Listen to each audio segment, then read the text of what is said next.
dream is unstoppable, and our country is on the verge of a comeback, the likes of which the world has never witnessed and perhaps will never witness again. There's never been anything like it. The presidential election of November 5th was a mandate like has not been seen in many decades.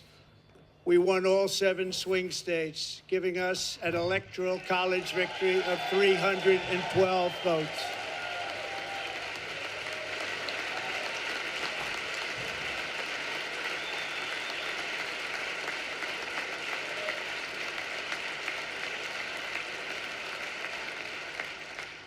We won the popular vote by big numbers and won counties in our country.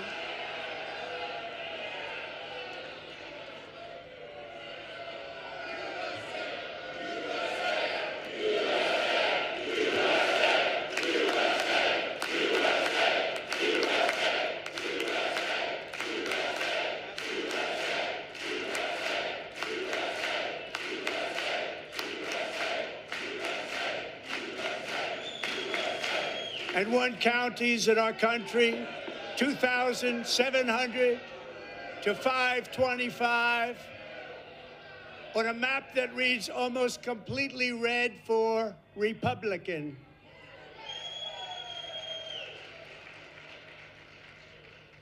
Now, for the first time in modern history, more Americans believe that our country is headed in the right direction than the wrong direction. In fact, it's an astonishing record, 27-point swing, the most ever.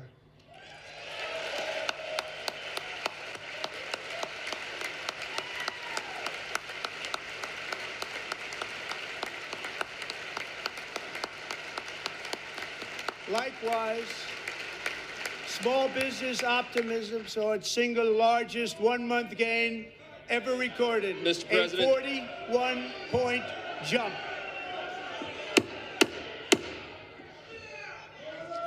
Members are directed to uphold and maintain decorum in the House and to cease any further disruptions. That's your warning.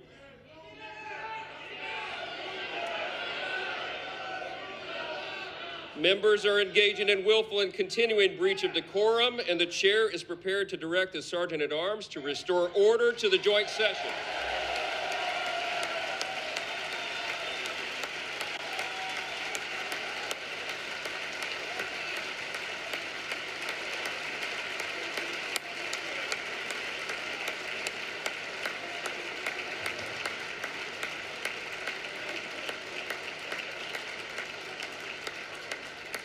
Mr. Green, take your seat.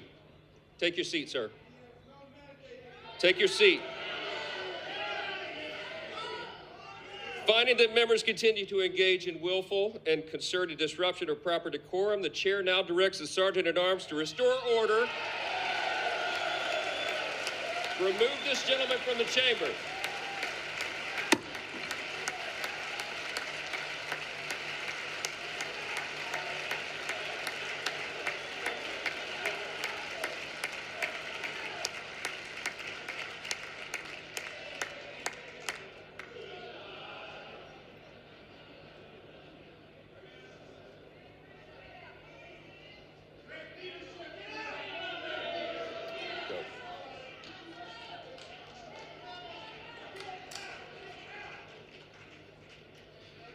Members are directed to uphold and maintain decorum in the House. Mr. President, you continue. Thank you. Over the past 6 weeks, I have signed nearly 100 executive orders and taken more than 400 executive actions, a record to restore common sense, safety, optimism, and wealth all across our wonderful land. The people elected me to do the job, and I'm doing it.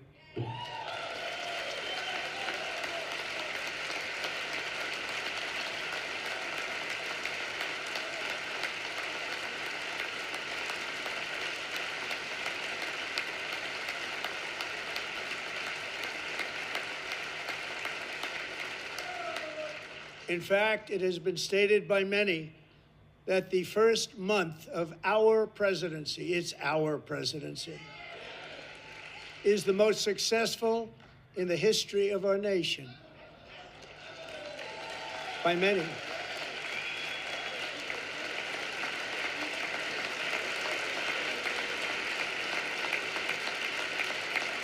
And what makes it even more impressive is that, do you know who number 2 is? George Washington. How about that? How about that? I don't know about that list, but we'll take it.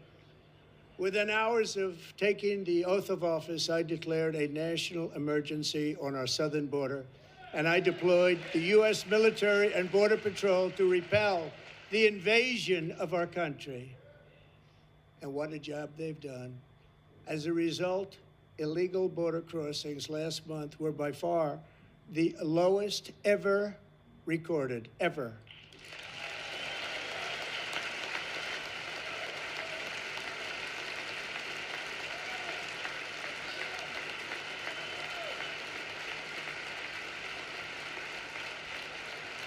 They heard my words and they chose not to come. Much easier that way. In comparison, under Joe Biden, the worst president in American history, there were hundreds of thousands of illegal crossings a month, and virtually all of them, including murderers, drug dealers, gang members, and people from mental institutions and insane asylums, were released into our country. Who would want to do that? This is my 5th such speech to Congress. And once again, I look at the Democrats in front of me, and I realize there is absolutely nothing I can say to make them happy or to make them stand or smile or applaud. Nothing I can do. I could find a cure to the most devastating disease, a disease that would wipe out entire nations, or announce the answers to the greatest economy in history, or the stoppage of crime to the lowest levels ever recorded. And these people sitting right here will not clap, will not stand, and certainly will not cheer for these astronomical achievements. They won't do it, no matter what. Five times I've been up here. It's very sad, and it just shouldn't be this way.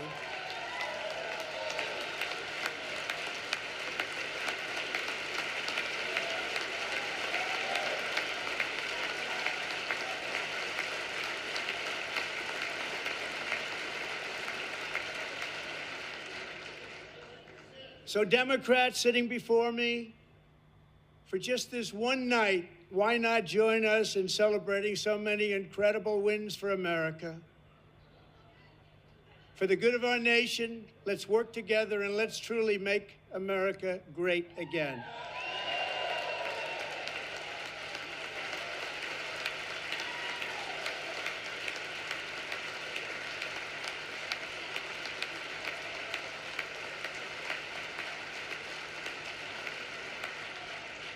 Every day, my administration is fighting to deliver the change America needs to bring a future that America deserves, and we're doing it. This is a time for big dreams and bold action. Upon taking office, I imposed an immediate freeze on all federal hiring, a freeze on all new federal regulations, and a freeze on all foreign aid.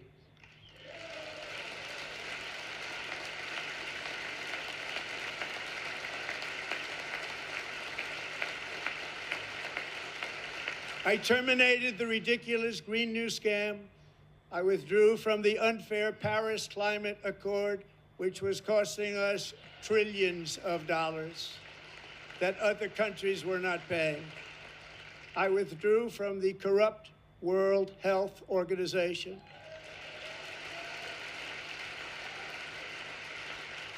And I also withdrew from the anti-American UN Human Rights Council.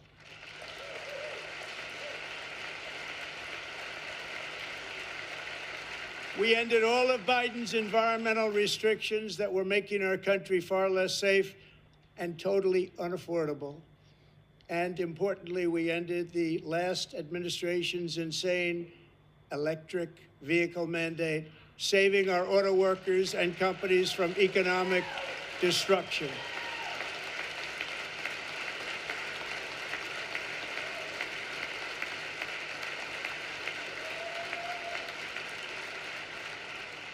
To unshackle our economy, I have directed that for every one new regulation, 10 old regulations must be eliminated, just like I did in my very successful first term.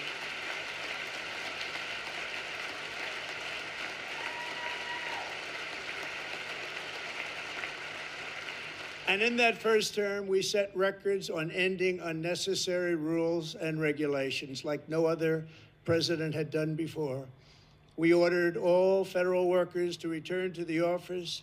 They will either show up for work in person or be removed from their job.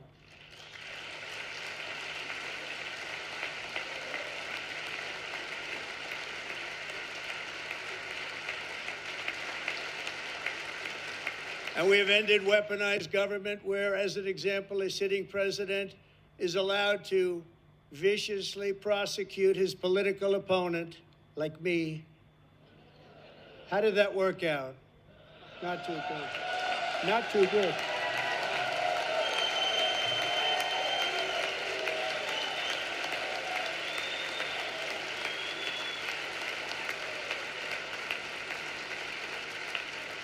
And I have stopped all government censorship and brought back free speech in America. It's back.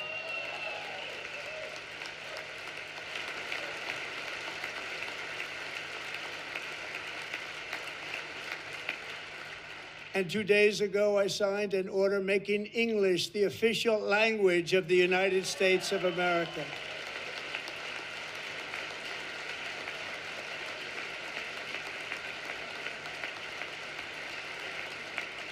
I renamed the Gulf of Mexico the Gulf of America.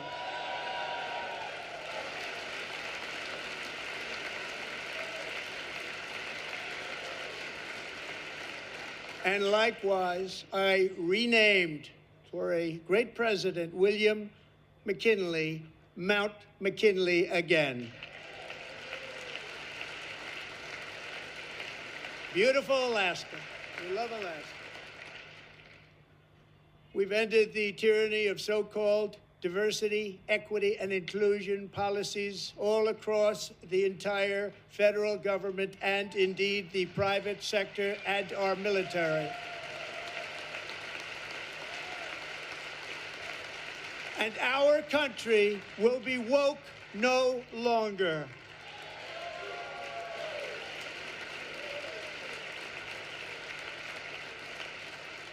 We believe that whether you are a doctor, an accountant, a lawyer, or an air traffic controller, you should be hired and promoted based on skill and competence, not race or gender. Very important.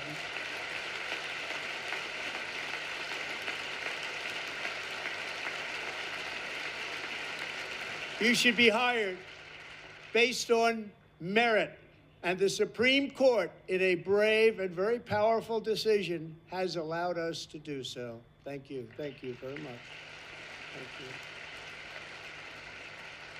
you. We have removed the poison of critical race theory from our public schools, and I signed an order making it the official policy of the United States government that there are only two genders, male and female.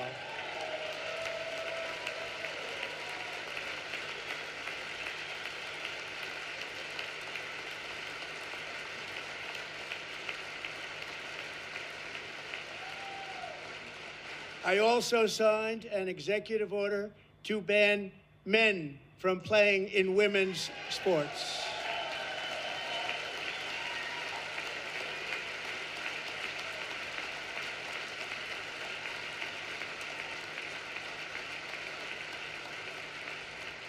Three years ago, Peyton McNabb was an all-star high school athlete, one of the best, preparing for a future in college sports. But when her girls' volleyball match was invaded by a male, he smashed the ball so hard in Peyton's face, causing traumatic brain injury, partially paralyzing her right side, and ending her athletic career. It was a shot like she's never seen before. She's never seen anything like it. Peyton is here tonight in the gallery, and Peyton, from now on, schools will kick the men off the girls' team, or they will lose all federal funding.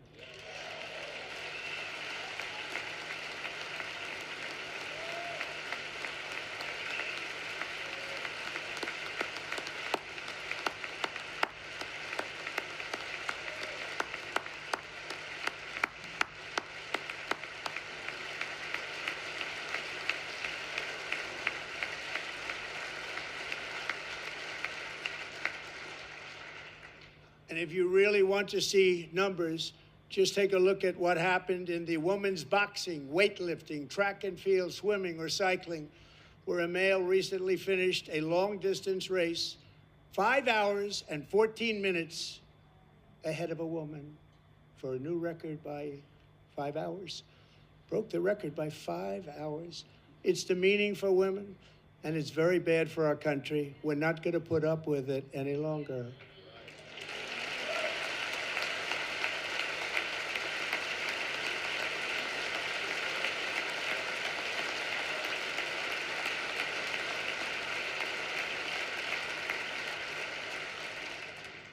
What I have just described is only a small fraction of the common sense revolution that is now, because of us, sweeping the entire world. Common sense has become a common theme, and we will never go back. Never. Never going to let that happen. Among my very highest priorities is to rescue our economy and get dramatic and immediate relief to working families. As you know, we inherited from the last administration an economic catastrophe and an inflation nightmare. Their policies drove up energy prices, pushed up grocery costs, and drove the necessities of life out of reach for millions and millions of Americans. They've never had anything like it. We suffered the worst inflation in 48 years, but perhaps even in the history of our country. They're not sure. As president, I'm fighting every day to reverse this damage and make America affordable again.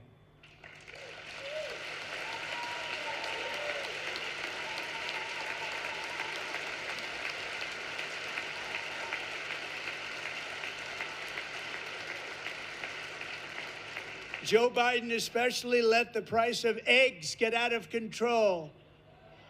The egg price is out of control, and we're working hard to get it back down. Secretary, do a good job on that. You inherited a total mess from the previous administration.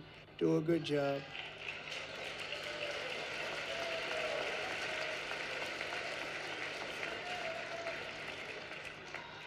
A major focus of our fight to defeat inflation is rapidly reducing the cost of energy. The previous administration cut the number of new oil and gas leases by 95%, slowed pipeline construction to a halt, and closed more than 100 power plants. We are opening up many of those power plants right now.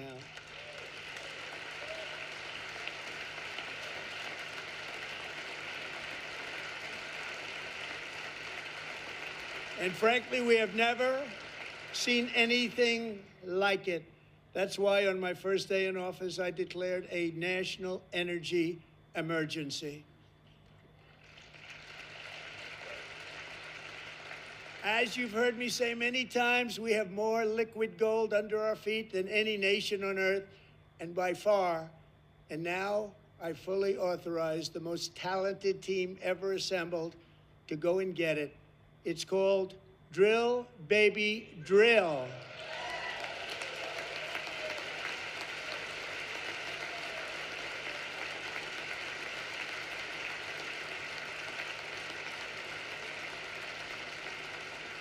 My administration is also working on a gigantic natural gas pipeline in Alaska, among the largest in the world, where Japan, South Korea, and other nations want to be our partner with investments of trillions of dollars each. There's never been anything like that one. It will be truly spectacular. It's all set to go. The permitting is gotten. And later this week, I will also take historic action to dramatically expand production of critical minerals and rare earths here in the USA.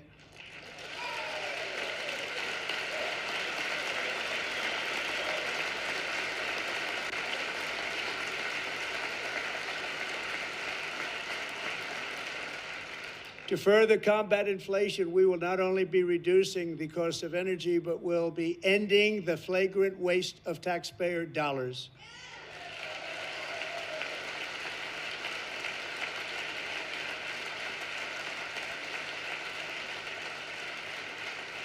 And to that end, I have created the brand new Department of Government Efficiency, DOGE. Perhaps you've heard of it. Perhaps.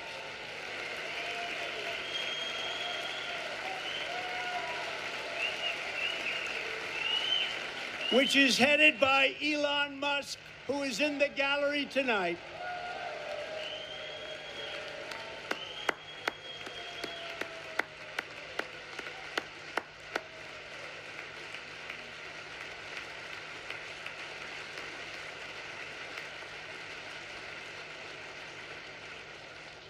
Thank you, Elon. He's working very hard. He didn't need this. He didn't need this. Thank you very much. We appreciate it. Everybody here, even this side, appreciates it, I believe. They just don't want to admit that. Just listen to some of the appalling waste we have already identified. $22 billion from HHS to provide free housing and cars for illegal aliens. $45 million for diversity, equity, and inclusion scholarships in Burma. $40 million to improve the social and economic inclusion of sedentary migrants. Nobody knows what that is. $8 million to promote LGBTQI+ in the African nation of Lesotho, which nobody has ever heard of. $60 million for indigenous peoples and Afro-Colombian empowerment in Central America. $60 million. $8 million for making mice transgender. This is real. $32 million for a left-wing propaganda operation in Moldova. $10 million for male circumcision in Mozambique. $20 million for the Arab Sesame Street in the Middle East. It's a program. $20 million for a program. $1.9 billion to recently created Decarbonization of Homes Committee, headed up, and we know she's involved. Just at the last moment, the money was passed over by a woman named Stacey Abrams. Have you ever heard of her? A $3.5 million consulting contract for lavish fish monitoring. $1.5 million for voter confidence in Liberia. $14 million for social cohesion in Mali. $59 million for illegal alien hotel rooms in New York City. He's a real estate developer. He's done very well. $250,000 to increase vegan local climate action innovation in Zambia. $42 million for social and behavior change in Uganda. $14 million for improving public procurement in Serbia. $47 million for improving learning outcomes in Asia. Asia's doing very well with learning. I don't know what we're doing. Should use it ourselves. And $101 million for DEI contracts at the Department of Education, the most ever paid, nothing even like it. Under the Trump administration, all of these scams, and there are far worse, but I didn't think it was appropriate to talk about them. They're so bad. Many more have been found out and exposed and swiftly terminated by a group of very intelligent, mostly young people, headed up by Elon, and we appreciate it. We found hundreds of billions of dollars of fraud.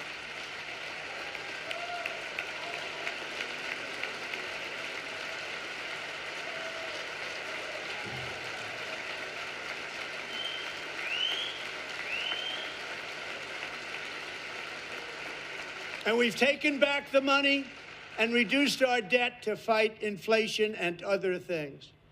Taken back a lot of that money. We got it just in time. This is just the beginning. The Government Accountability Office, a federal government office, has estimated annual fraud of over $500 billion in our nation, and we are working very hard to stop it. We're going to. We're also identifying shocking levels of incompetence and probable fraud in the Social Security program for our seniors, and that our seniors and people that we love rely on. Believe it or not, government databases list 4.7 million Social Security members from people aged 100 to 109 years old. It lists 3.6 million people from ages 110 to 119. I don't know any of them. I know some people that are rather elderly, but not quite that elderly. 3.47 million people from ages 120 to 129. 3.9 million people from ages 130 to 139. 3.5 million people from ages 140 to 149. And money is being paid to many of them, and we're searching right now. In fact, Pam, good luck. Good luck. You're going to find it. But a lot of money is paid out to people because it just keeps getting paid, and nobody does, and it really hurts Social Security and hurts our country. 1.3 million people from ages 150 to 159, and over 130,000 people, according to the Social Security databases, are age over 160 years old. We have a healthier country than I thought, Bobby.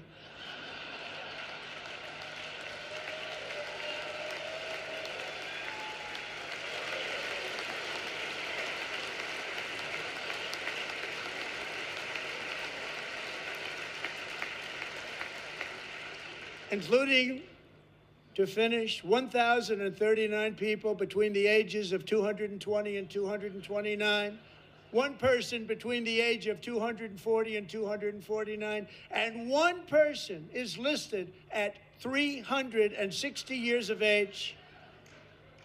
More than 100 years older than our country. But we're going to find out where that money's going, and it's not going to be pretty. By slashing all of the fraud, waste, and theft we can find, we will defeat inflation, bring down mortgage rates, lower car payments and grocery prices, protect our seniors, and put more money in the pockets of American families.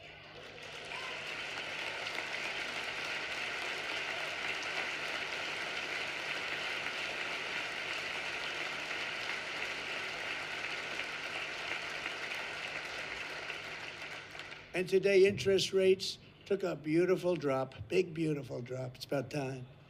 And in the near future, I want to do what has not been done in 24 years, balance the federal budget. We're going to balance it.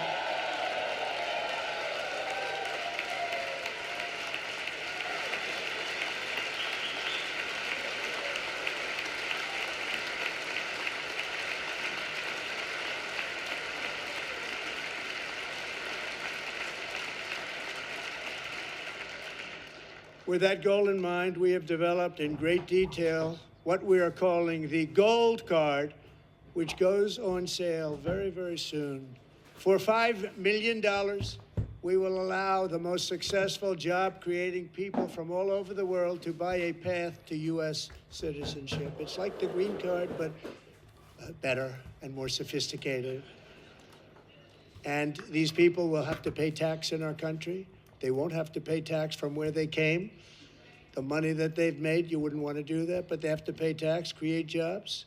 They'll also be taking people out of colleges and paying for them so that we can keep them in our country instead of having them being forced out. Number one, at the top school, as an example, being forced out and not being allowed to stay and create tremendous numbers of jobs and great success for a company out there. So while we take out the criminals, killers, traffickers, and child predators who were allowed to enter our country under the open border policy of these people, the Democrats, the Biden administration, the open border insane policies that you've allowed to destroy our country. We will now bring in brilliant, hardworking, job-creating people. They're going to pay a lot of money, and we're going to reduce our debt with that money.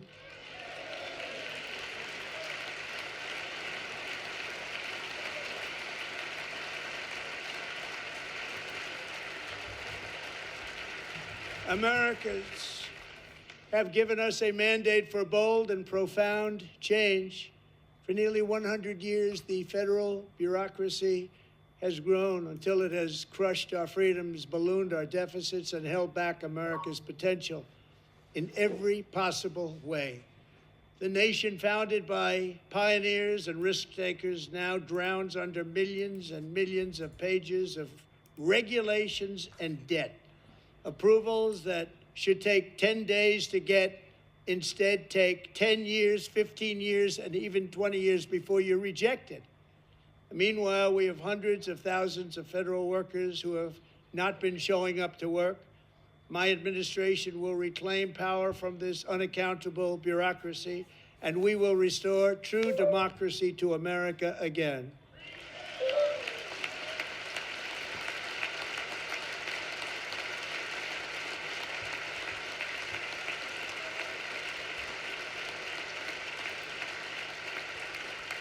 And any federal bureaucrat who resists this change will be removed from office immediately.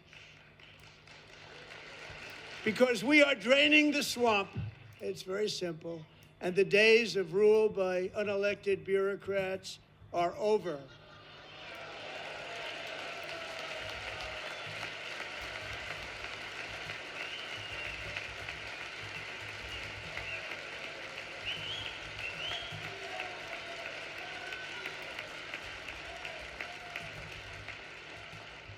And the next phase of our plan to deliver the greatest economy in history is for this Congress to pass tax cuts for everybody. They're in there, they're waiting for you to vote. And I'm sure that the people on my right, I don't mean the Republican right, but my right here, I'm sure you're going to vote for those tax cuts, because otherwise I don't believe the people will ever vote you into office. So I'm doing you a big favor by telling you that. But I know this group is going to be voting for the tax.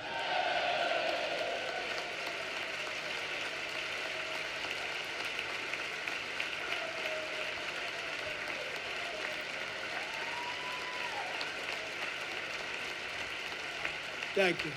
It's a very, very big part of our plan. We had tremendous success in our first term with it. A very big part of our plan. We're seeking permanent income tax cuts all across the board. And to get urgently needed relief to Americans hit especially hard by inflation, I'm calling for no tax on tips, no tax on overtime, and no tax on Social Security benefits for our great seniors.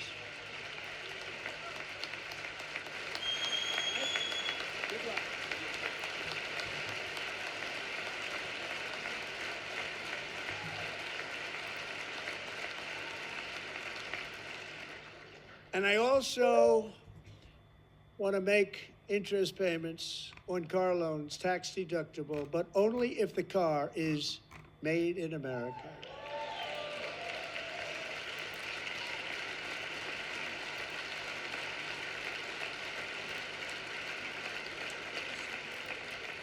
And by the way, we're going to have growth in the auto industry like nobody's ever seen. Plants are opening up all over the place. Deals are being made. Never seen. That's a combination of the election win and tariffs. It's a beautiful word, isn't it? That, along with our other policies, will allow our auto industry to absolutely boom. It's going to boom. Spoke to the majors today, all three, the top people, and they're so excited. In fact, already numerous car companies have announced that they will be building massive automobile plants in America, with Honda just announcing a new plant in Indiana, one of the largest anywhere in the world.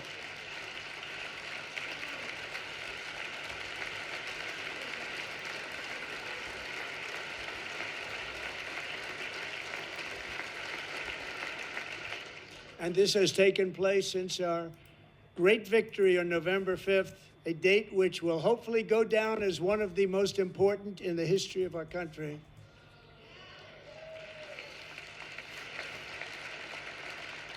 In addition, as part of our tax cuts, we want to cut taxes on domestic production and all manufacturing. And just as we did before, we will provide 100% expensing. It will be retroactive to January 20th, 2025. And it was one of the main reasons why our tax cuts were so successful in our first term, giving us the most successful economy in the history of our country. First term. We had a great first term.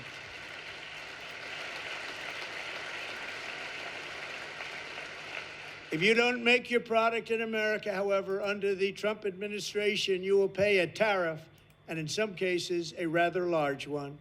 Other countries have used tariffs against us for decades, and now it's our turn to start using them against those other countries. On average, the European Union, China, Brazil, India, Mexico, and Canada, have you heard of them? And countless other nations charge us tremendously higher tariffs than we charge them. It's very unfair.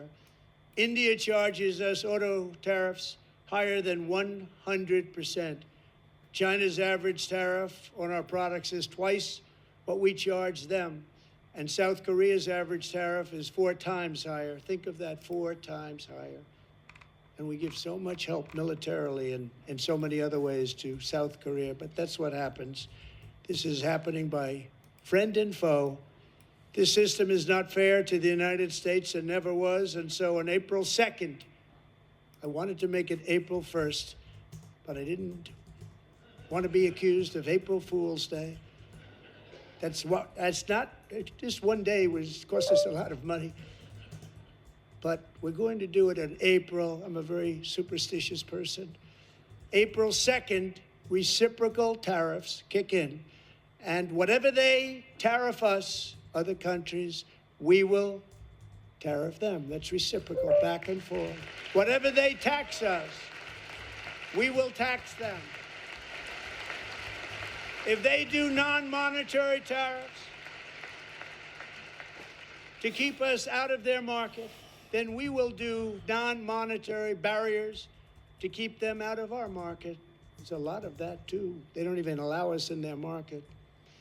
We will take in trillions and trillions of dollars and create jobs like we have never seen before. I did it with China, and I did it with others, and the Biden administration couldn't do anything about it because there was so much money they couldn't do anything about it.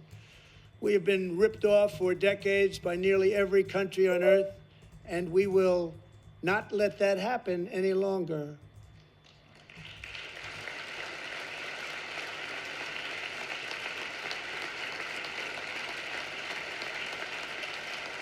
Much has been said over the last 3 months about Mexico and Canada, but we have very large deficits with both of them. But even more importantly, they've allowed fentanyl to come into our country at levels never seen before, killing hundreds of thousands of our citizens and many very young, beautiful people, destroying families. Nobody's ever seen anything like it. They are, in effect, receiving subsidies of hundreds of billions of dollars. We pay subsidies to Canada and to Mexico of hundreds of billions of dollars, and the United States will not be doing that any longer. We're not going to do it any longer.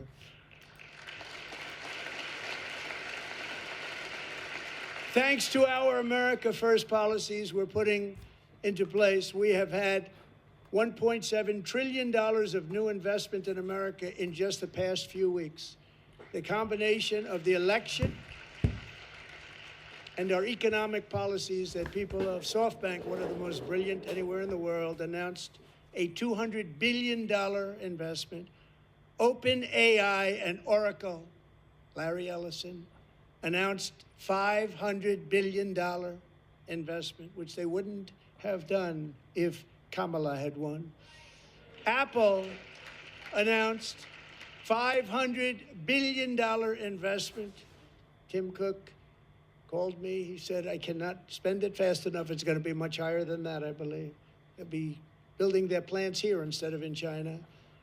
And just yesterday, Taiwan Semiconductor, the biggest in the world, most powerful in the world, has a tremendous amount, 97% of the market, announced a $165 billion investment to build the most powerful chips on earth right here in the USA.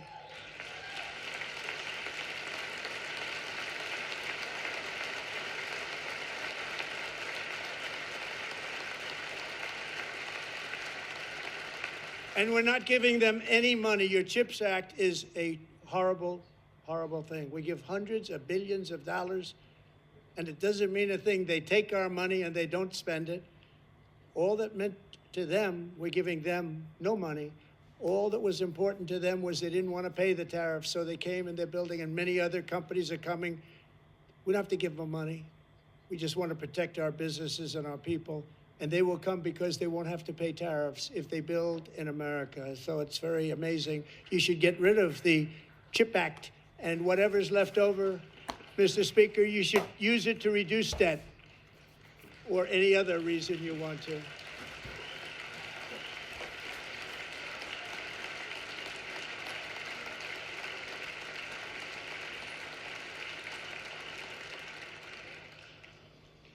Our new trade policy will also be great for the American farmer. I love the farmer, who will now be selling into our home market, the USA, because nobody is going to be able to compete with you. Because there's goods that come in from other countries and companies, they're really in a bad position in so many different ways. They're uninspected. They may be very dirty and disgusting, and they come in and they pour in, and they hurt our American farmers. The tariffs will go on agricultural product coming into America, and our farmers, starting on April 2nd, it may be a little bit of an adjustment period. We had that before when I made the deal with China, $50 billion of purchases, and I said, just bear with me, and they did. They did. Probably have to bear with me again, and this will be even better. That was great. The problem with it was that Biden didn't enforce it. He didn't enforce it. $50 billion of purchases, and we were doing great, but Biden did not enforce it, and it hurt our farmers. But our farmers are going to have a field day right now. So to our farmers, have a lot of fun. I love you too. I love you too. It's all going to happen.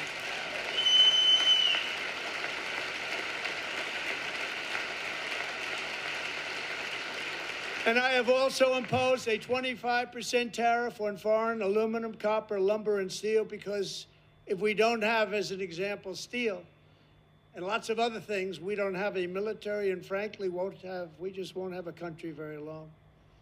Here today is a proud American steelworker, fantastic person from Decatur, Alabama, Jeff Denard.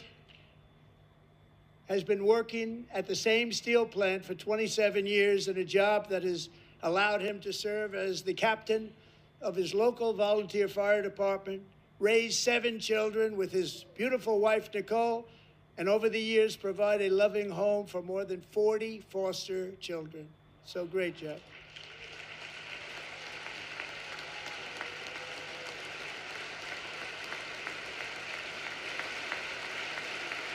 Thank you, Jeff.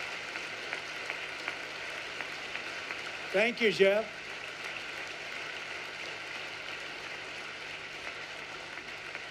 Stories like Jeff's remind us that tariffs are not just about protecting American jobs. They're about protecting the soul of our country. Tariffs are about making America rich again and making America great again, and it's happening, and it will happen rather quickly. There'll be a little disturbance, but we're okay with that. It won't be much. No, you're not. Oh. And look where Biden took us, very low, the lowest we've ever been. Jeff, I want to thank you very much.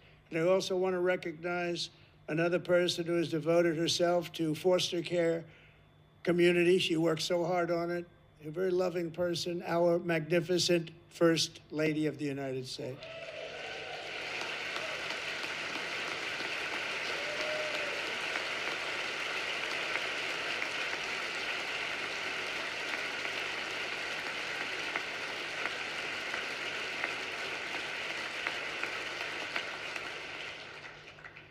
Melania's work has yielded incredible results, helping prepare our nation's future leaders as they enter the workforce. Our First Lady is joined by two impressive young women, very impressive. Haley Ferguson, who benefited from the First Lady's Fostering the Future initiative and is poised to complete her education and become a teacher. And Elliston Berry, who became a victim of an illicit deepfake image produced by a peer. With Elliston's help, the Senate just passed the Take It Down Act, and this is so important. Thank you very much, John. John Thune, thank you. Stand up, John. Thank you, John.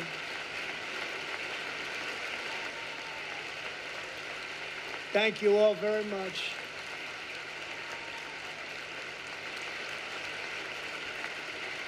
Thank you. And thank you to John Thune and the Senate. Great job. To criminalize the publication of such images online is a terrible, terrible thing. And once it passes the House, I look forward to signing that bill into law. Thank you. And I'm going to use that bill for myself, too, if you don't mind. Because nobody gets treated worse than I do online. Nobody. That's great. Thank you very much to the Senate. Thank you. But if we truly care about protecting Americans' children, no step is more crucial than securing America's borders. Over the past 4 years, 21 million people poured into the United States. Many of them were murderers, human traffickers, gang members, and other criminals from the streets of dangerous cities all throughout the world. Because of Joe Biden's insane and very dangerous open border policies, they are now strongly embedded in our country, but we are getting them out and getting them out fast.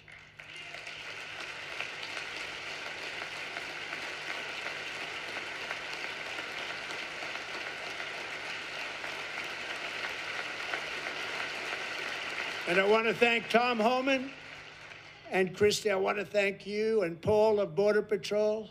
I want to thank you. What a job they've all done. Everybody, Border Patrol, ICE, law enforcement in general is incredible. We have to take care of our law enforcement. Have to.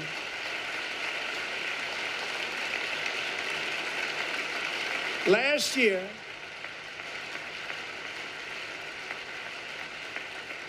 a brilliant 22-year-old nursing student named Laken Riley, the best in her class, admired by everybody, went out for a jog on the campus of the University of Georgia. That morning, Laken was viciously attacked, assaulted, beaten, brutalized, and horrifically murdered. Laken was stolen from us by a savage illegal alien gang member who was arrested while trespassing across Biden's open southern border and then set loose into the United States under the heartless policies of that failed administration. It was indeed a failed administration. He had then been arrested and released in a Democrat-run sanctuary city, a disaster, before ending the life of this beautiful young angel. With us this evening are Laken's beloved mother, Allison, and her sister, Lauren.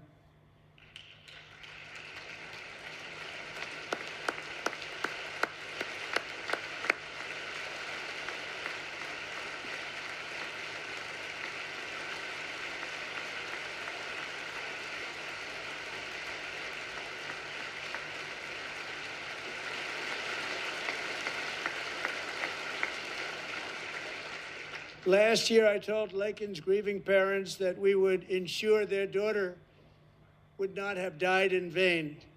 That's why the very first bill I signed into law as your 47th president mandates the detention of all dangerous criminal aliens who threaten public safety. It's a very strong, powerful act.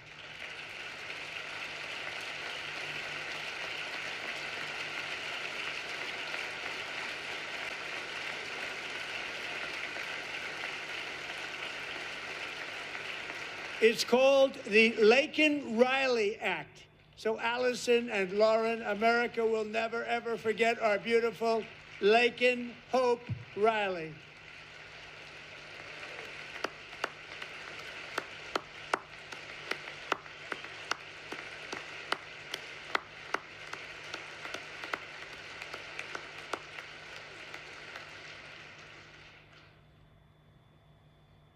Thank you very much. Since taking office, my administration has launched the most sweeping border and immigration crackdown in American history, and we quickly achieved the lowest numbers of illegal border crossers ever recorded. Thank you.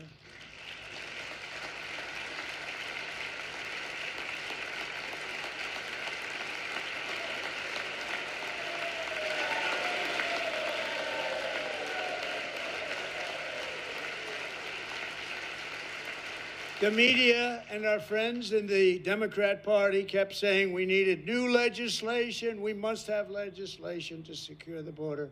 But it turned out that all we really needed was a new president.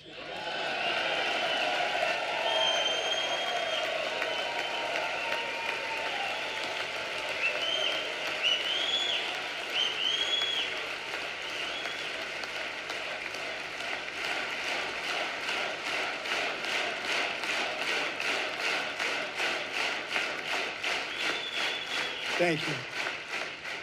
Joe Biden didn't just open our borders, he flew illegal aliens over them to overwhelm our schools, hospitals, and communities throughout the country. Entire towns like Aurora, Colorado, and Springfield, Ohio, buckled under the weight of the migrant occupation and corruption like nobody's ever seen before. Beautiful towns destroyed. Now, just as I promised in my inaugural address, we are achieving the great liberation of America.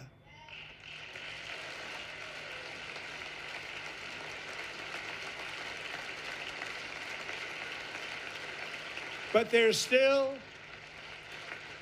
is much work to be done. Here tonight is a woman I have gotten to know, Alexis Nungari from Houston. Wonderful woman. Last June, Alexis's 12-year-old daughter, her precious Jocelyn, walked to a nearby convenience store.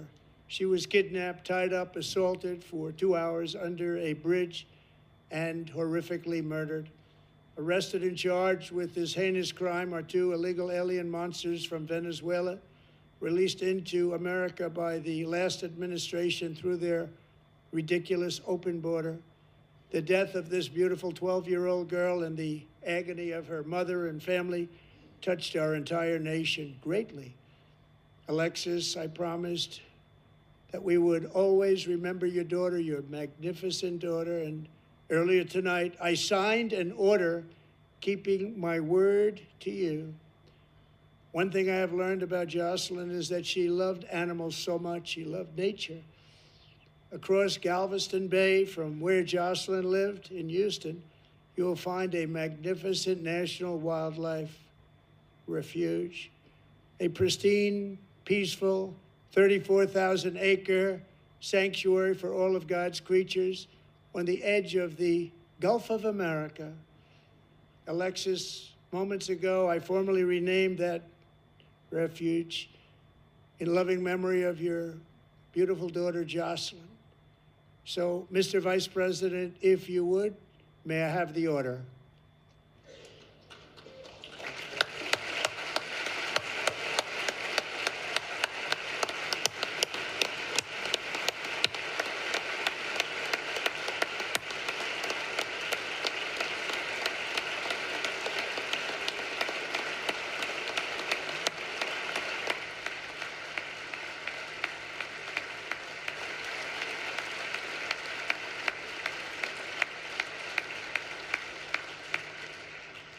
Thank you very much.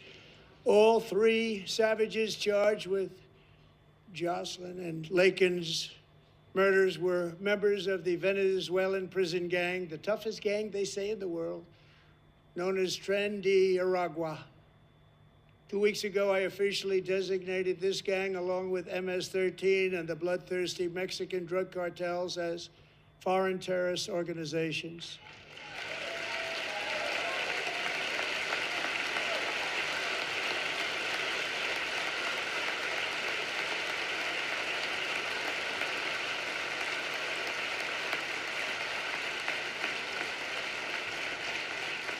They are now officially in the same category as ISIS, and that's not good for them. Countless thousands of these terrorists were welcomed into the U.S. by the Biden administration. But now every last one will be rounded up and forcibly removed from our country, or, if they're too dangerous, put in jails, standing trial in this country, because we don't want them to come back ever. With us this evening is a warrior on the front lines of that battle, Border Patrol Agent Roberto Ortiz. Great guy.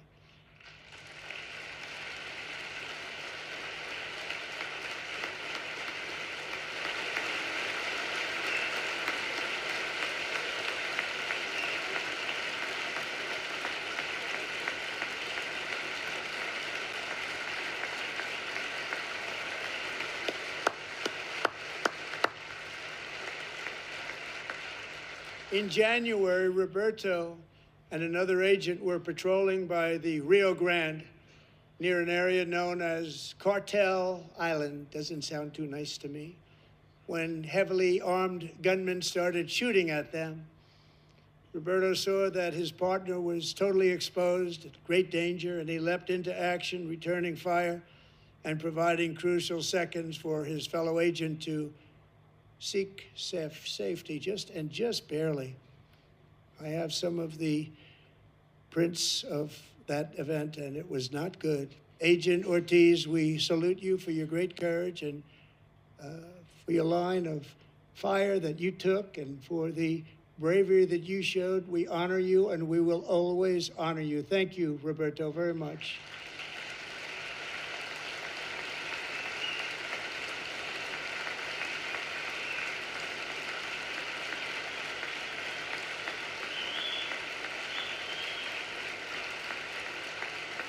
Thank you, Roberto.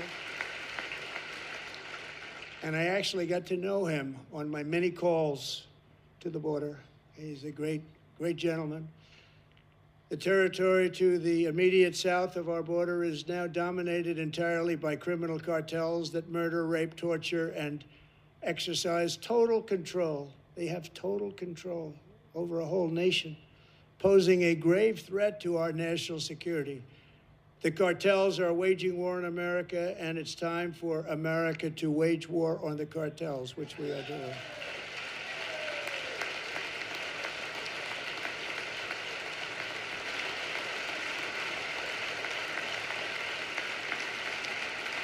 Five nights ago, Mexican authorities, because of our tariff policies being imposed on them, think of this, handed over to us 29 of the biggest cartel leaders in their country.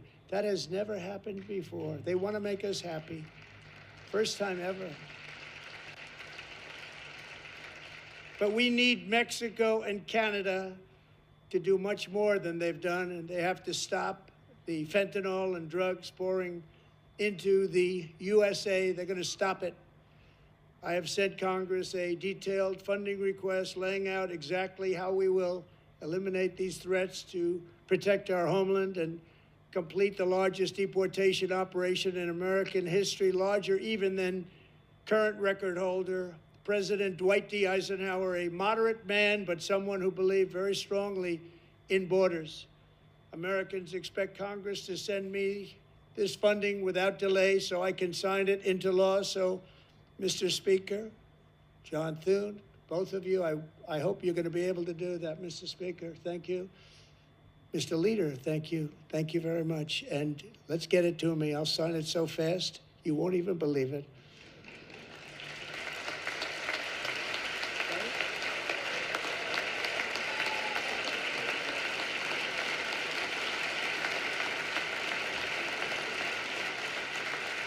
And as we reclaim our sovereignty, we must also bring back law and order to our cities and towns.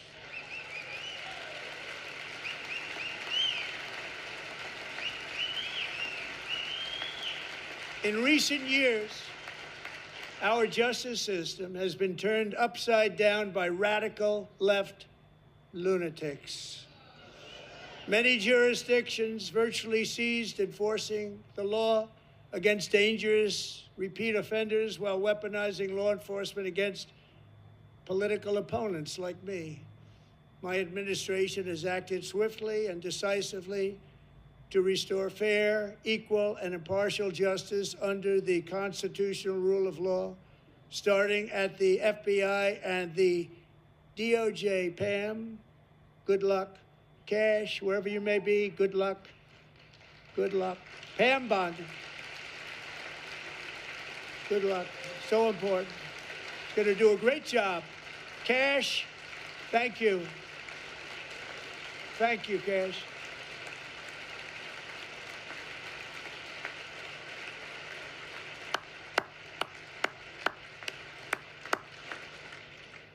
They've already started very strong. They're going to do a fantastic job. You're going to be very proud of them. We're also once again giving our police officers the support, protection, and respect they so dearly deserve. They have to get it. They have such a hard, dangerous job, but we're going to make it less dangerous. The problem is the bad guys don't respect the law, but they're starting to respect it, and they soon will respect it. This also includes our great fire departments throughout the country. Our firemen and women are unbelievable people, and I will never forget them. And besides that, they voted for me in record numbers, so I have no choice.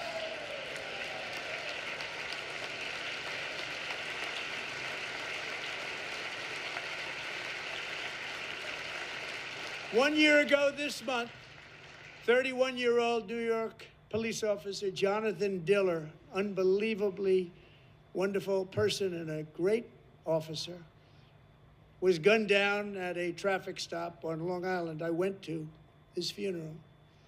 The vicious criminal charged with his murder had 21 prior arrests, and they were rough arrests, too. He was a real bad one. The thug in the seat next to him had 14 prior arrests and went by the name of Killer. He was Killer. He killed other people, they say, a lot of them. I attended Officer Diller's service, and when I met his wife and one-year-old son, Ryan, it was very inspirational, actually. His widow's name is Stephanie, and she is here tonight. Stephanie, thank you very much, Stephanie. Thank you very much.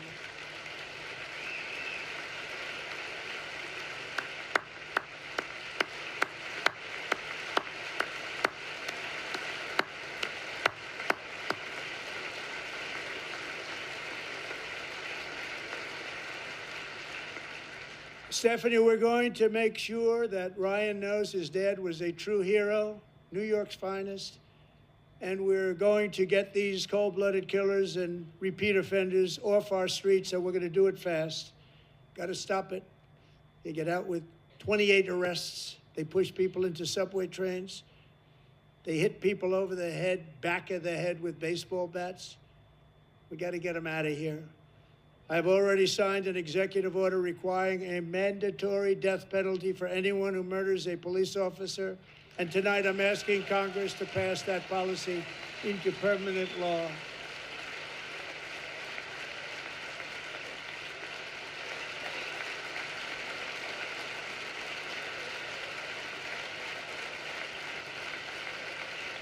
I'm also asking for a new crime bill getting tough on repeat offenders while enhancing protections for America's police officers so they can do their jobs without fear of their lives being totally destroyed.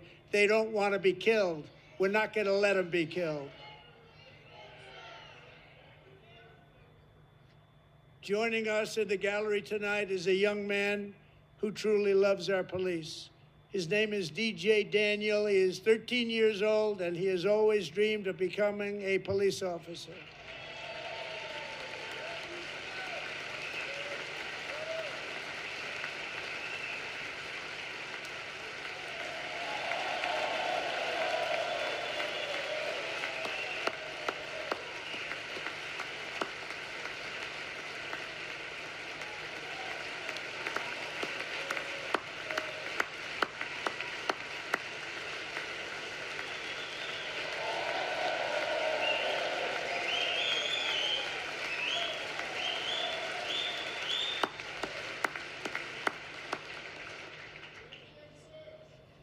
But in 2018, DJ was diagnosed with brain cancer.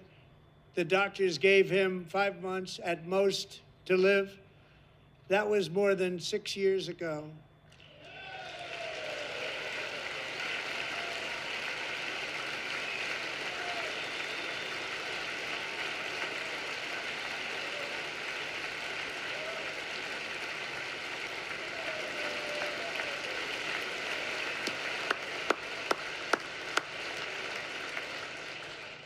Since that time, DJ and his dad have been on a quest to make his dream come true, and DJ has been sworn in as an honorary law enforcement officer, actually a number of times. The police love him, the police departments love him.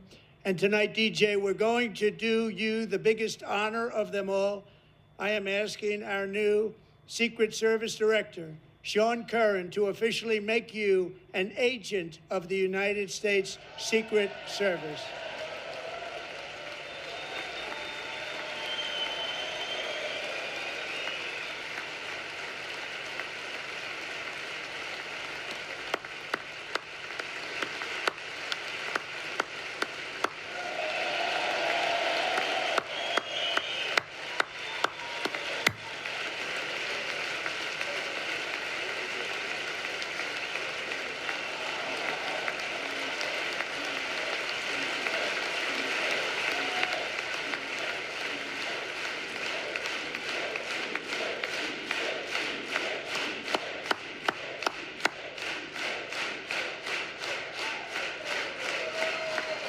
Thank you, DJ.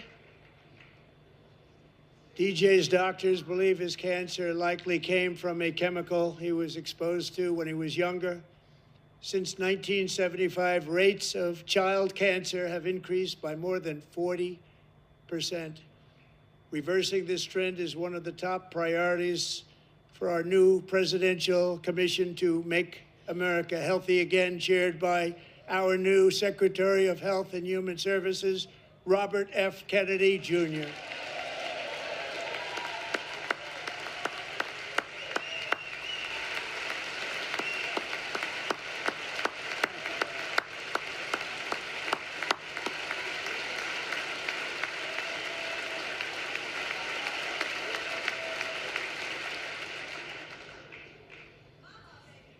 With the name Kennedy, you would have thought everybody over here would have been cheering.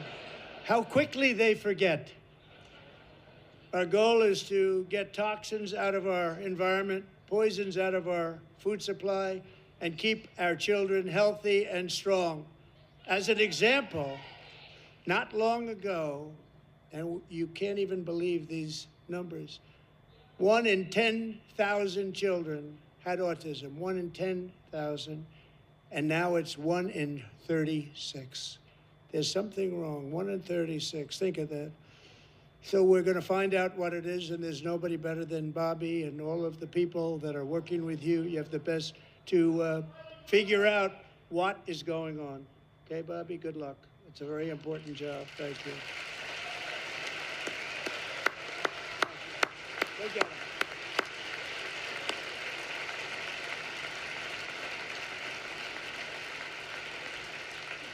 Thank you. My administration is also working to protect our children from toxic ideologies in our schools. A few years ago, January Littlejohn and her husband discovered that their daughter's school had secretly socially transitioned their 13-year-old little girl. Teachers and administrators conspired to deceive January and her husband while encouraging her daughter to use a new name and pronouns. They, them pronoun, actually, all without telling January, who is here tonight and is now a courageous advocate against this form of child abuse. January, thank you. Thank you. Thank you very much.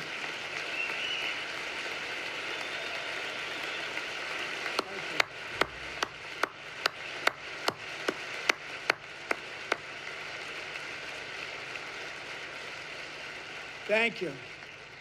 Stories like this are why, shortly after taking office, I signed an executive order banning public schools from indoctrinating our children with transgender ideology.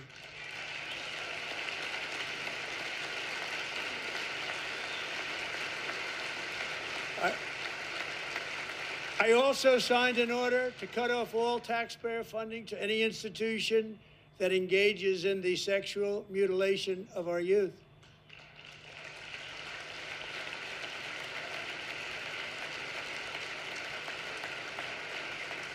And now I want Congress to pass a bill permanently banning and criminalizing sex changes on children and forever ending the lie that any child is trapped in the wrong body.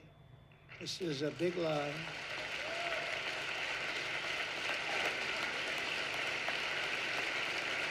And our message to every child in America is that you are perfect exactly the way God made you.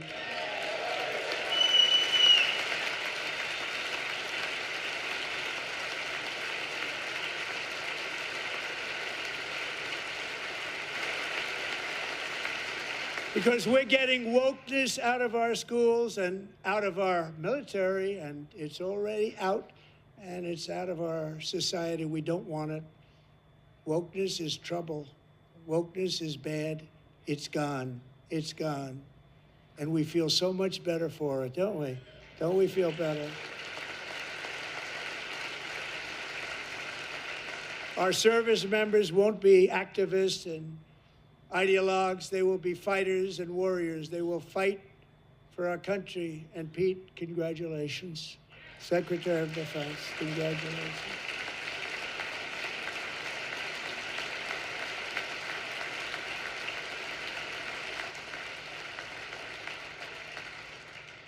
And he's not big into the woke movement, I can tell you. I know him well. I am pleased to report that in January, the U.S. Army had its single best recruiting month in 15 years, and that all armed services are having among the best recruiting results ever in the history of our services. What a difference.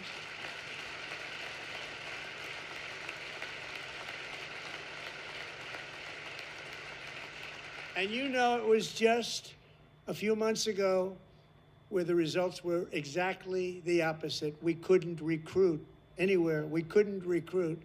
Now we're having the best results just about that we've ever had. What a tremendous turnaround. It's really a beautiful thing to see. People love our country again. It's very simple. They love our country, and they love being in our military again.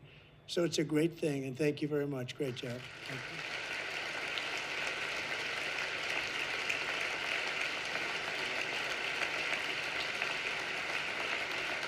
We're joined tonight by a young man, Jason Hartley, who knows the weight of that call of duty. Jason's father, grandfather, and great-grandfather all wore the uniform. Jason tragically lost his dad, who was also a Los Angeles County Sheriff's deputy when he was just a boy, and now he wants to carry on the family legacy of service. Jason is a senior in high school, a six-letter varsity athlete, a really good athlete, they say, a brilliant student with a 4.46, that's good, GPA. And his greatest dream is to attend the U.S. Military Academy at West Point.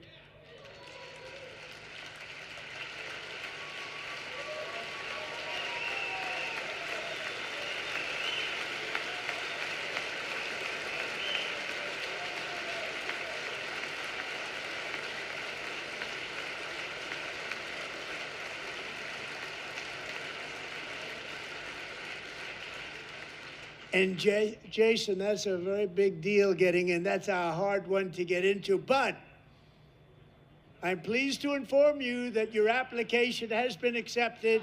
You will soon be joining the Corps of Cadets.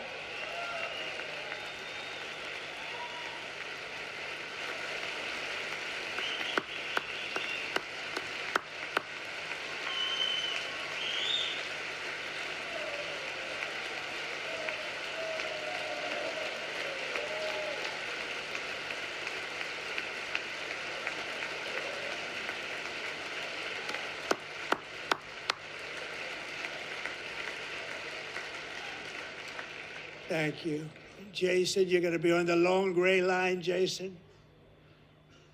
As Commander-in-Chief, my focus is on building the most powerful military of the future. As a first step, I'm asking Congress to fund a state-of-the-art Golden Dome missile defense shield to protect our homeland, all made in the USA.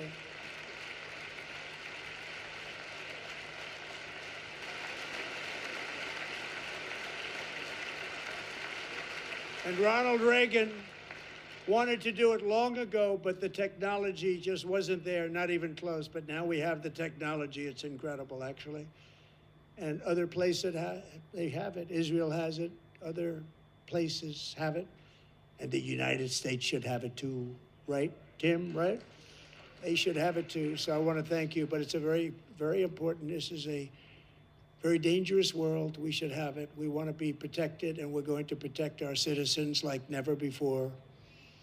To boost our defense industrial base, we are also going to resurrect the American shipbuilding industry, including commercial shipbuilding and military shipbuilding.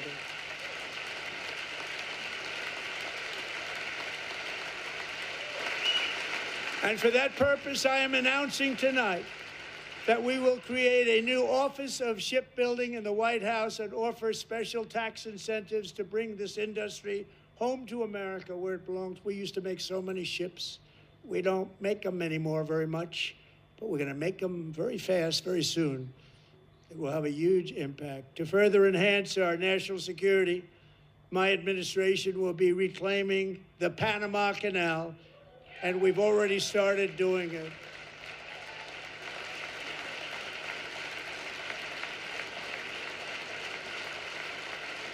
Just today, a large American company announced they are buying both ports around the Panama Canal and lots of other things having to do with the Panama Canal and a couple of other canals. The Panama Canal was built by Americans for Americans, not for others, but others could use it. But it was built at tremendous cost of American blood and treasure. 38,000 workers died building the Panama Canal. They died of malaria. They died of snake bites and mosquitoes. Not a nice place to work. They paid them very highly to go there, knowing there was a 25% chance that they would die. The most expensive project also that was ever built in our country's history, if you bring it up to modern day costs. It was given away by the Carter administration for $1. But that agreement has been violated very severely. We didn't give it to China. We gave it to Panama, and we're taking it back.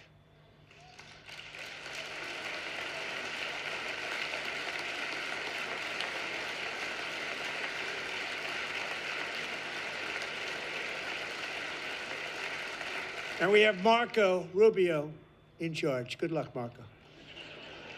Now, we know who to blame if anything goes wrong. Marco's been amazing, and he's going to do a great job. Think of it. He got 100 votes. You know, he was approved with actually 99, but the 100th was this gentleman, and I feel very certain. So let's assume he got 100 votes. And I'm either very, very happy about that or I'm very concerned about it. But he's already proven. I mean, he's a great gentleman. He's respected by everybody, and we appreciate you voting for Marco. He's going to do a fantastic job. Thank you. Thank you. He's doing a great job. Great job.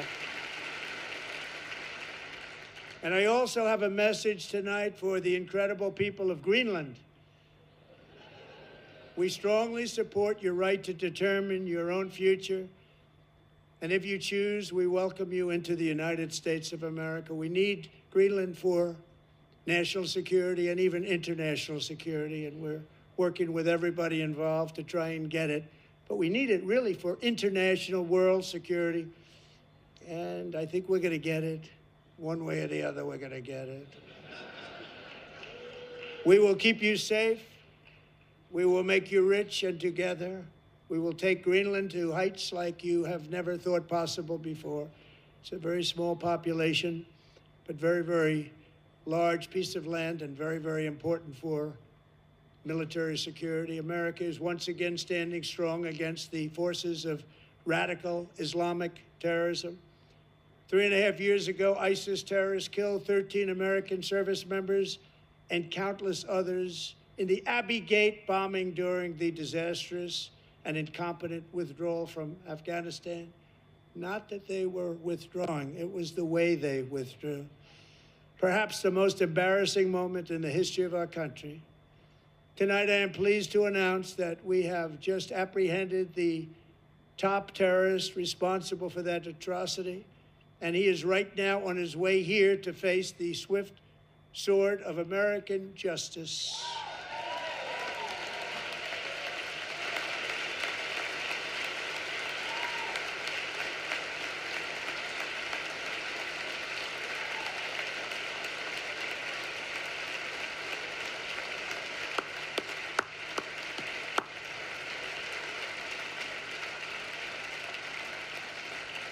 And I want to thank especially the government of Pakistan for helping arrest this monster. This was a very momentous day for those 13 families who I actually got to know very well, most of them, whose children were murdered, and the many people that were so badly, over 42 people, so badly injured on that fateful day in Afghanistan. What a horrible day. Such incompetence was shown that when Putin saw what happened, I guess he said, wow, maybe this is my chance. That's how bad it was. Should have never happened. Grossly incompetent people. I spoke to many of the parents and loved ones, and they're all in our hearts tonight. Just spoke to them on the phone. We had a big call. Every one of them called, and everybody was on the line, and they did nothing but cry with happiness. They were very happy, as happy as you can be under those circumstances. Their child, brother, sister, son, daughter was killed for no reason whatsoever. In the Middle East, we're bringing back our hostages from Gaza. In my first term, we achieved one of the most groundbreaking peace agreements in generations, the Abraham Accords.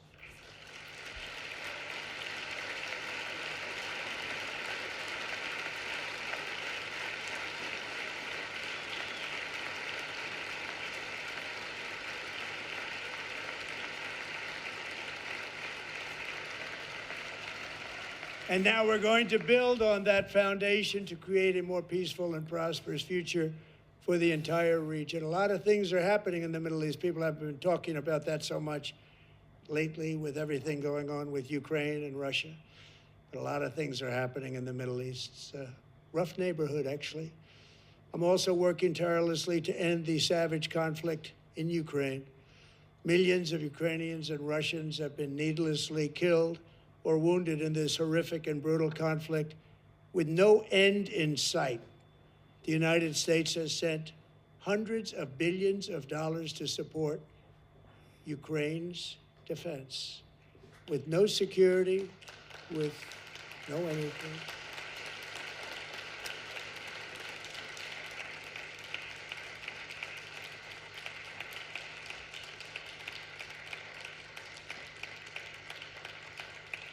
Do you want to keep it going for another 5 years? Yeah, you would say Pocahontas says yes.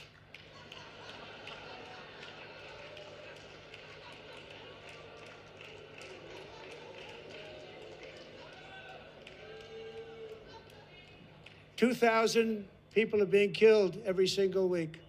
More than that. They're Russian young people. They're Ukrainian young people. They're not Americans. But I want it to stop. Meanwhile, Europe has sadly spent more money buying Russian oil and gas than they have spent on defending Ukraine, by far. Think of that. They've spent more buying Russian oil and gas than they have defending. And we've spent perhaps $350 billion, like taking candy from a baby. That's what happened. And they've spent $100 billion. What a difference that is. And we have an ocean separating us, and they don't. But we're getting along very well with them, and lots of good things are happening. Biden has authorized more money in this fight than Europe has spent by billions and billions of dollars. It's hard to believe that they wouldn't have stopped it and said at some point, come on, let's equalize. You got to be equal to us. That didn't happen. Earlier today, I received an important letter from President Zelensky of Ukraine. The letter reads, Ukraine is ready to come to the negotiating table as soon as possible to bring lasting peace closer. Nobody wants peace more than the Ukrainians, he said. My team and I stand ready to work under President Trump's strong leadership to get a peace that lasts. We do really value how much America has done to help Ukraine maintain its sovereignty and independence. Regarding the agreement on minerals and security, Ukraine is ready to sign it at any time that is convenient for you. I appreciate that he sent this letter, just got it a little while ago. Simultaneously, we've had serious discussions with Russia and have received strong signals that they are ready for peace. Wouldn't that be beautiful? Wouldn't that be beautiful?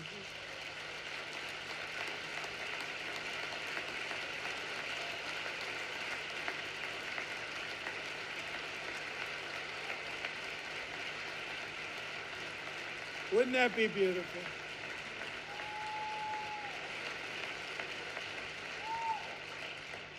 It's time to stop this madness. It's time to halt the killing. It's time to end this senseless war. If you want to end wars, you have to talk to both sides. Nearly 4 years ago, amid rising tensions, a history teacher named Mark Fogel was detained in Russia and sentenced to 14 years in a penal colony. Rough stuff. The previous administration barely lifted a finger to help him. They knew he was innocent, but they had no idea where to begin.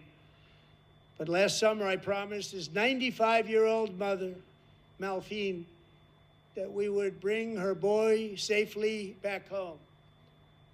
After 22 days in office, I did just that, and they are here tonight.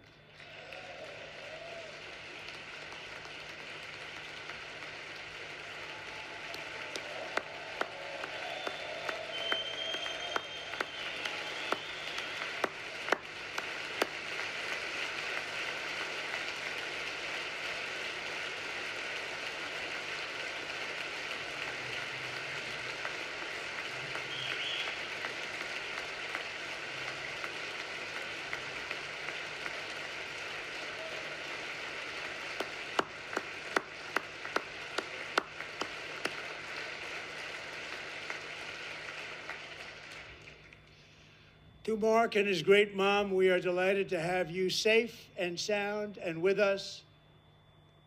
As fate would have it, Mark Fogel was born in a small rural town in Butler, Pennsylvania. Have you heard of it?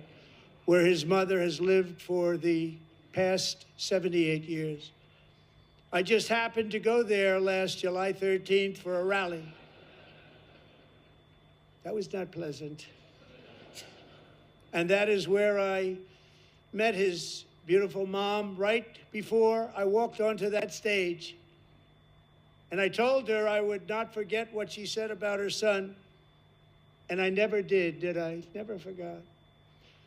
Less than 10 minutes later, at that same rally, gunfire rang out, and a sick and deranged assassin unloaded 8 bullets from his sniper's perch into a crowd of many thousands of people.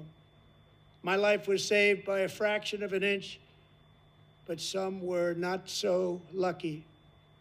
Corey Comparator was a firefighter, a veteran, a Christian, a husband, a devoted father, and above all, a protector.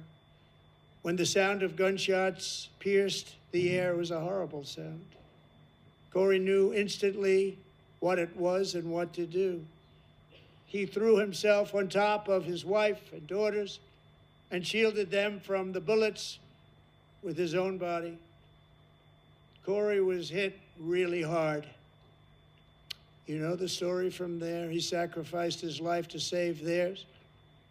2 others, very fine people, were also seriously hit. But thankfully, with the help of 2 great country doctors, we thought they were gone and they were saved. So those doctors had great talent. We're joined by Corey's wife, Helen, who was his high school sweetheart, and their two beloved daughters, Allison and Kaylee. Thank you.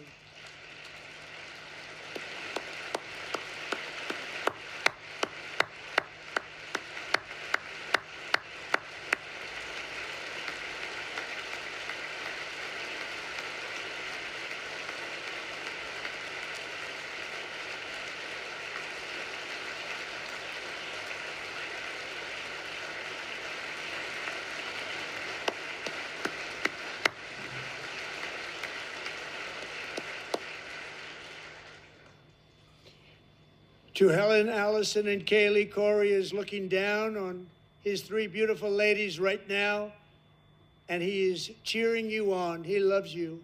He is cheering you on. Corey was taken from us much too soon, but his destiny was to leave us all with a shining example of the selfless devotion of a true American patriot. It was love like Corey's that built our country, and it's love like Corey's that is going to make our country more majestic than ever before. I believe that my life was saved that day in Butler for a very good reason. I was saved by God to make America great again. I believe that. Thank you. Thank you.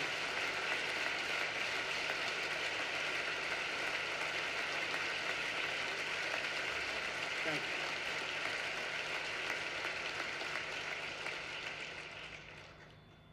Thank you very much. From the patriots of Lexington and Concord to the heroes of Gettysburg and Normandy, from the warriors who crossed the Delaware to the trailblazers who climbed the Rockies, and from the legends who soared at Kitty Hawk to the astronauts who touched the moon, Americans have always been the people who defied all odds, transcended all dangers, made the most extraordinary sacrifices, and did whatever it took to defend our children, our country, and our freedom.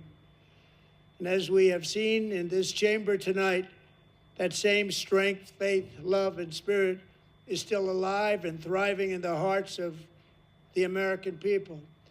Despite the best efforts of those who would try to censor us, silence us, break us, destroy us, Americans are today a proud, free, sovereign, and independent nation that will always be free, and we will fight for it till death. We will never let anything happen to our beloved country, because we are a country of doers, dreamers, fighters, and survivors.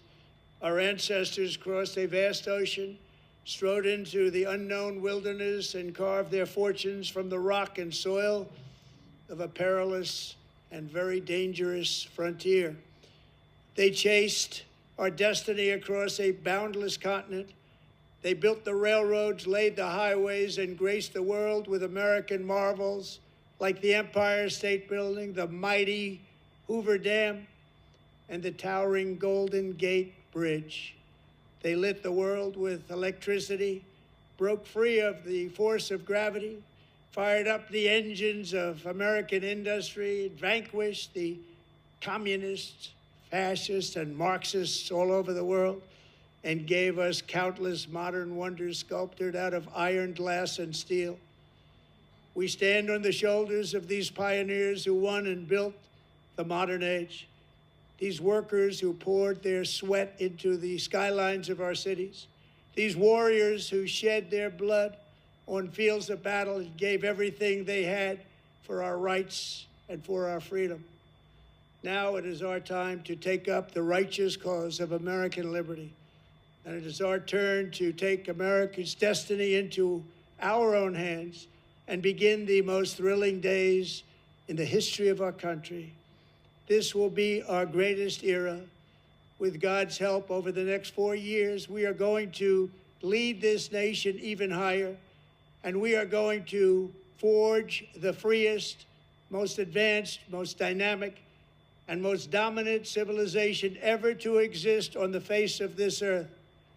We are going to create the highest quality of life, build the safest and wealthiest and healthiest and most vital communities anywhere in the world. We are going to conquer the vast frontiers of science, and we are going to lead humanity into space and plant the American flag on the planet Mars and even far beyond.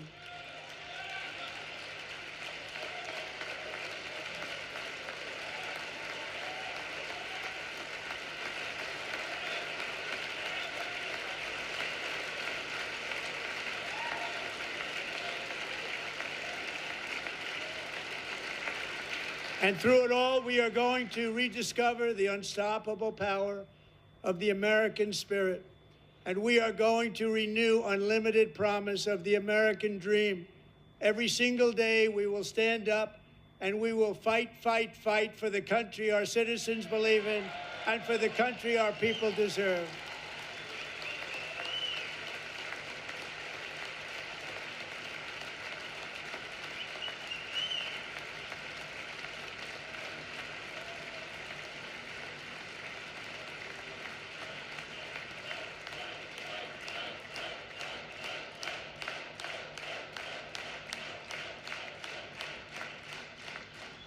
My fellow Americans, get ready for an incredible future because the golden age of America has only just begun. It will be like nothing that has ever been seen before. Thank you, God bless you, and God bless America.